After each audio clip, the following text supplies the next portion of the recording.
Hey guys! So the other day someone asked me to dress up Plummery, my dear Layla girl, which is great because she's been standing around naked since I did my big doll wardrobe declutter.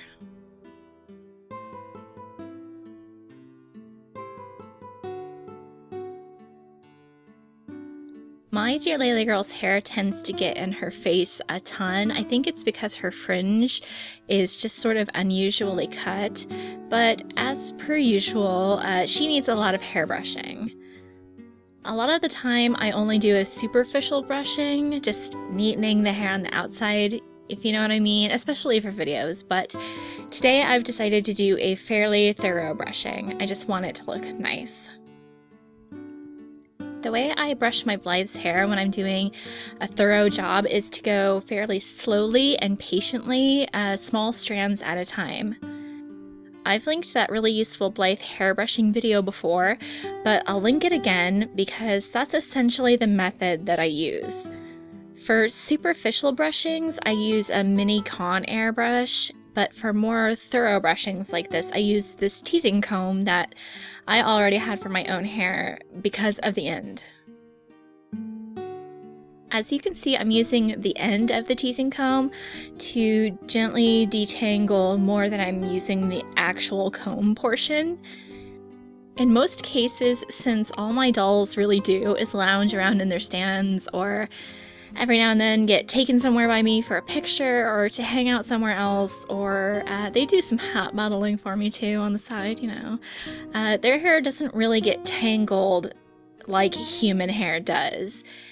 It gets to where it kind of sticks together due to humidity or dust, but the thing is you can't just tug a brush through it the way you can with human hair.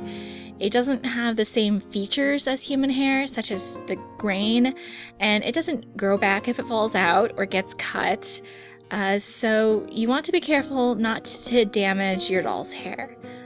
I'm especially careful with my dear Layla girl's hair because she was a gift and she means a lot to me. She actually came with beautiful loose curls that I have pretty much brushed out, but I still think the shade of her hair is this beautiful coppery red. I just love it.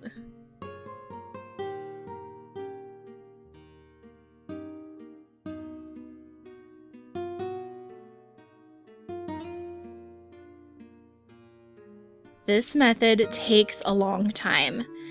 Since I'm not demanding that the comb portion come through the hair if it hits resistance, that's when I turn the comb around and use the end to get into the hair and kind of coax out the resistance without a whole lot of tugging.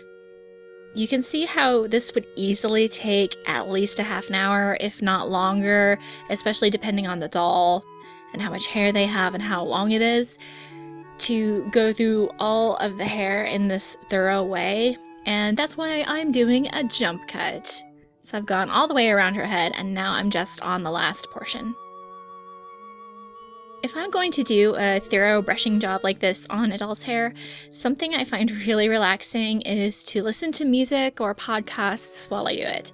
Podcasts are my favorite thing to listen to while I'm doing something like this, like using my hands, not necessarily having to pay the most attention ever, being able to listen to words other people are saying and understand them and not, miss them because I'm concentrating too much, that kind of thing. But as I was filming this, I was listening to a relaxing playlist.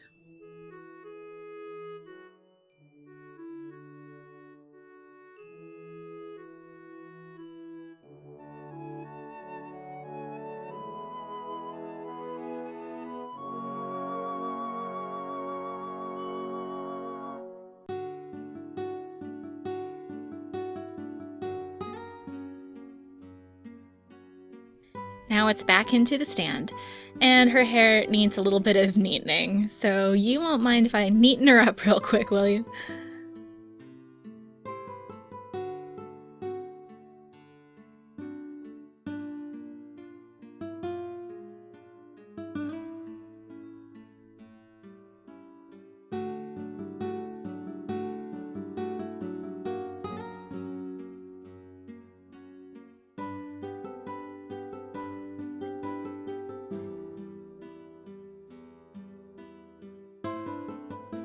First, I recently got my grubby hands on a Takara Shoe Cruise night set.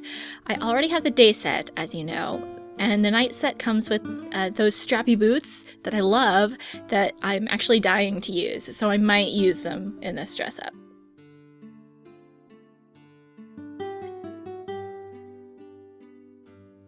I wound up picking out almost all the brown boots in the box. I'm just feeling it. I just love brown boots. They're so versatile and so many girls can wear them, but I especially love them for Plummery.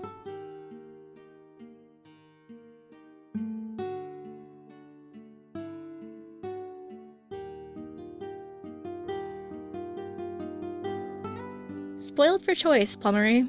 We'd better pick out the outfit and then see what shoes go with it. Okay, since Plummery is a Mori girl, I usually kind of dress her in that style, or close to it at least. Her stock is meant to be Mori girl. Mori girl is a Japanese street fashion. Mori means forest, so the feeling behind Mori style is that of a girl or guy, there are Mori boys too, the kind of girl or boy who could live in the forest. Sort of a Little Red Riding Hood meets naturalistic style. It focuses a lot on handmade items, lots of layers, sometimes fur. But you should Google it. It's a very romantic, soft style that I'm really attracted to. Okay, so I found this brown dress and saw immediately that it would go great with these brown cool cat boots. I might use this sweater too. So now let's see about socks and stockings. Plummery always wears socks or stockings. She never has naked ankles. Since I last showed my tights, I've implemented kind of a weird storage aid.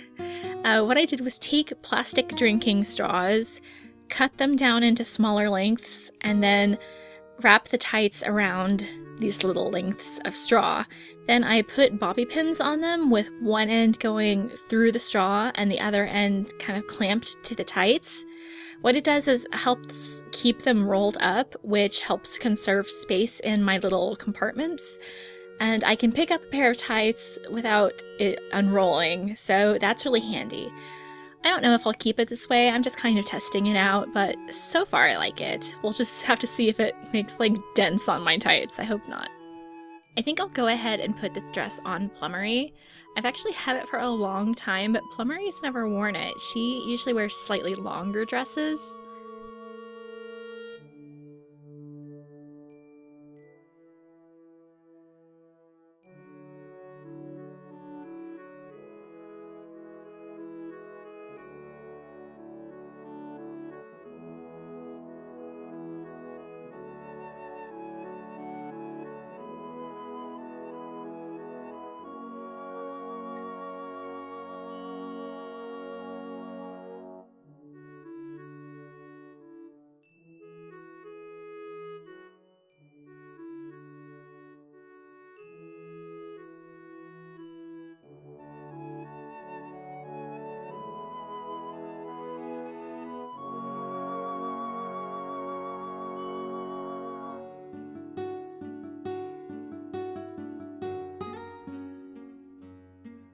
I think this sweater would look really pretty with the kind of peachy flowers that are on the front of this dress.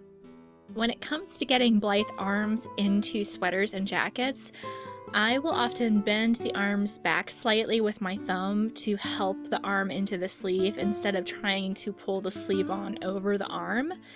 And Takara bodies are just flexible enough so doing that doesn't hurt them. Okay, back to socks. I don't want to have her in too much dark brown. Yes, old favorites, don't need to think any further. Alright, I actually pulled the sweater off again. I like the way it looked, but it's summer here and I was feeling sweaty just looking at her. So for fall, I would definitely put this sweater on her too, but since it's summer, I gotta give her a break.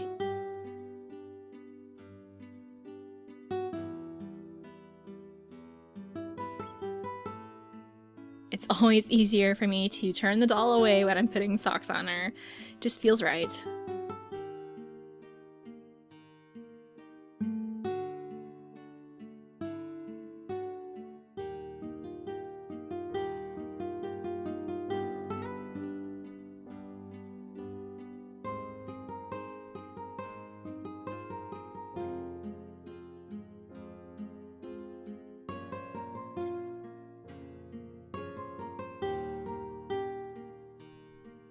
boots on, and let's pop that knee, girl.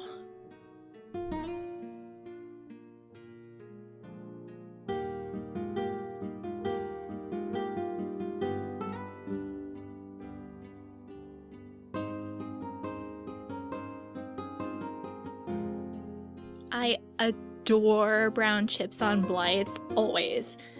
But let's give Plummery a change since she's wearing so much brown. I'm really fond of her coral colored set. I can see that her hair wants to get caught in her eyelashes, so let's pull it back. This piece of pink yarn is floating around with all the other hair ties and ribbons that I've already used, and of course, you know my best Blythe hair friends, little elastics. Just need one, I think.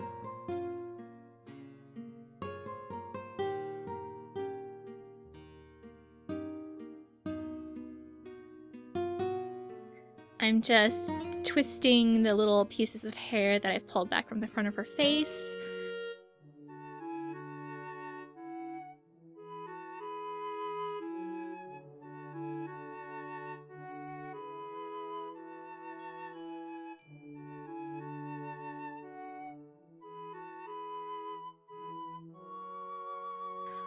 My left hand is not my best.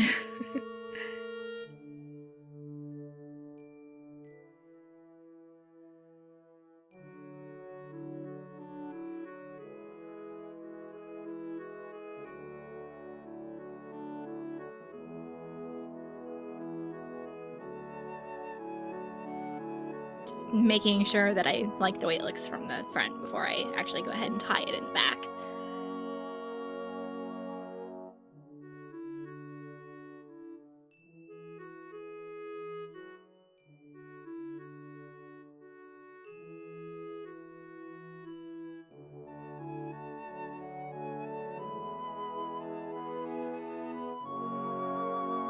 I can see I rumpled some hair while I was doing this, so I'm just quickly smoothing it down again with the comb.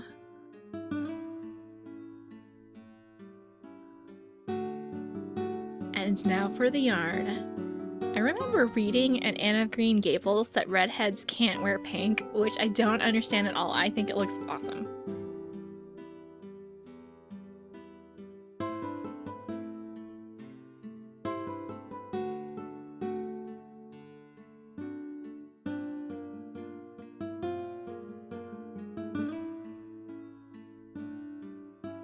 This is a very small piece of yarn, so the bow is super tiny, but I think it's cute.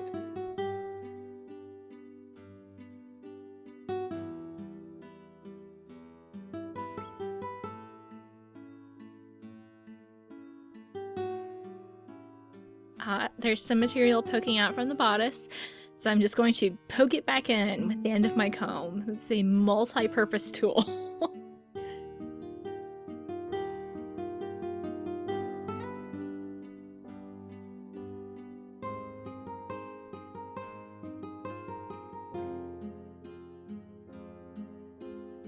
This dress is actually very dark brown, and the exposure on my camera is like trying to compensate. Let's see her special green chips.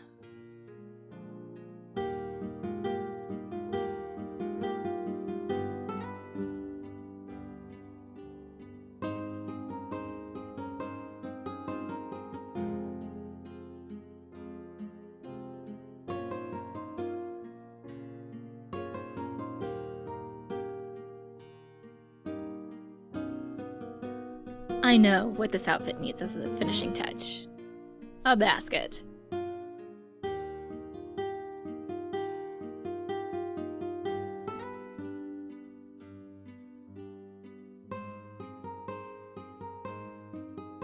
And now Plummery looks ready to go out and gather some flowers like the Mori girl she is.